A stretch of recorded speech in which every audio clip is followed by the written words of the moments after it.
মধ্যপ্রাচ্যে আরও প্রবল হচ্ছে যুদ্ধের কালো মেঘ। একদিকে ইরানকে ঘিরে মার্কিন প্যারাট্রুপারদের বিশাল বহর মোতায়েন শুরু হয়েছে, অন্যদিকে যুক্তরাষ্ট্রের স্থলাভিযান শুরু হলে ইরানের পাশে লড়তে প্রস্তুত থাকার ঘোষণা দিয়েছে রাশিয়ার দুর্ধর্ষ চেচেন বাহিনী। বার্তা সংস্থা রয়টার্স জানিয়েছে, যুক্তরাষ্ট্রের অভিজাত একটি সেকেন্ড এয়ারবর্ন ডিভিশনের কয়েক হাজার প্যারাট্রুপার মধ্যপ্রাচ্যে ইতিমধ্যেই রওনা হয়েছে।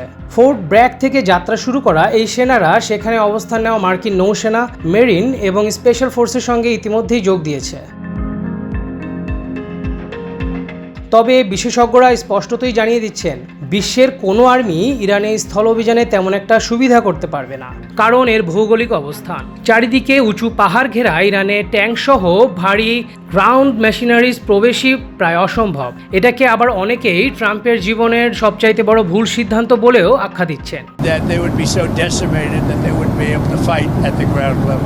অপরদিকে এই সেনা মোতায়েনের জবাব যেন দিতে তৎপর ইরানের মিত্ররা। রাশিয়ার চেচেন প্রজাতন্ত্রের প্রধান রমজান কাদিরভের অনুগত বাহিনীগুলো ঘোষণা দিয়েছে, যুক্তরাষ্ট্র যদি ইরানে স্থল অভিযান শুরু করে তাহলে তারা দেশটির সশস্ত্র বাহিনীকে সমর্থন দিতে প্রস্তুত রয়েছে। চেচেন বাহিনী ইরানের বিরুদ্ধে চলমান মার্কিন ইসরায়েলি যুদ্ধকে ধর্মীয় যুদ্ধ বা এর বিরুদ্ধে প্রতিরোধ করাকে জিহাদ হিসেবে আখ্যায়িত করেছে। এই যুদ্ধে আরেকটি মাত্রা যোগ করেছে ইউক্রেনীয় বাহিনীর উপস্থিতি, যারা প্রকাশ্যেই যুক্তরাষ্ট্র ও ইসরায়েলকে সমর্থন দিচ্ছে।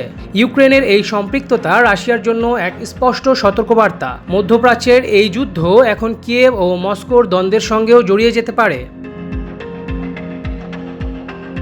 মার্কিন প্যারাট্রুপাররা নামছে মধ্যপ্রাচ্যে, অন্যদিকে চেচেন বাহিনী প্রস্তুত ইরানের পাশে দাঁড়াতে। দুই পরাশক্তির প্রত্যক্ষ বা পরোক্ষ যে করেই হোক, এই সংঘর্ষ এখন আর শুধু ইরান ইসরায়েল দ্বন্দ্বে সীমাবদ্ধ নেই। এখন প্রশ্ন একটাই, স্থলযুদ্ধের ভয়াবহ অধ্যায় কি তবে শুরু হতে চলেছে মধ্যপ্রাচ্যে? মধ্যপ্রাচ্যের আকাশে ক্ষেপণাস্ত্রের অবিরাম ফুলকি আর মাটিতে প্যারাট্রুপারদের পদধ্বনি। বিশ্ব হয়তোবা দাঁড়িয়ে আছে তৃতীয় বিশ্বযুদ্ধের দ্বার প্রান্তে।